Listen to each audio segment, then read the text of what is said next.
Maryse Wolinski, ces dessins, c'est le Georges privé, celui que vous connaissiez et que le grand public ne connaissait pas forcément?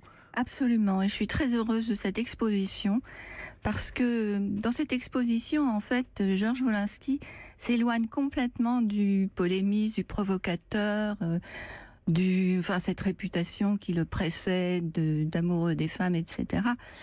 Et là, on a vraiment des dessins, l'artiste, le poète, le philosophe. Ouais.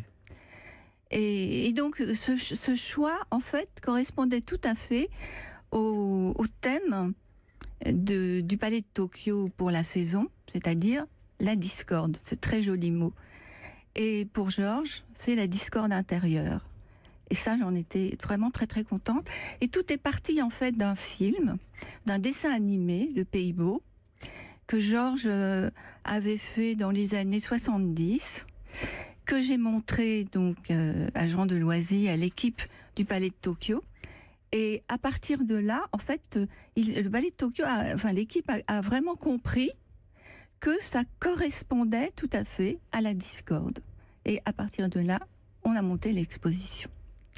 Et j'imagine que Georges Wolinski n'aurait jamais imaginé pouvoir être exposé dans un lieu aussi officiel et majestueux que le Palais de Tokyo. Ça lui correspond, Maryse Wolinski, à votre avis? Moi, je trouve que ça lui correspond totalement. Bon, Natacha Wolinski, vous avez participé à cette exposition. Comment, quelle a été la part d'abord d'émotion de découvrir peut-être certains de ces dessins? Vous ne les connaissiez pas tous Je ne les connaissais pas tous, mais leur humeur, évidemment, je la connais. Vous savez, on associe toujours, effectivement, mon père, soit un dessinateur de presse, soit la liberté de penser, en mettant derrière la liberté de penser la question de outrepasser les limites ou provoquer. En fait, on se rend bien compte que la liberté de penser, c'est simplement nourrir un regard autre sur le monde. C'est simplement poser des questions effectivement existentielles et redonner du sens à ces questions. C'est effectivement le rapport entre les hommes et les femmes. C'est comment créer de nouvelles richesses qui ne soient pas des richesses consuméristes. C'est peut-être tout simplement comment se lever le matin et composer avec la douleur du monde. Et toutes ces questions-là, elles sont dans ces dessins. Et elles sont pas à travers des mots.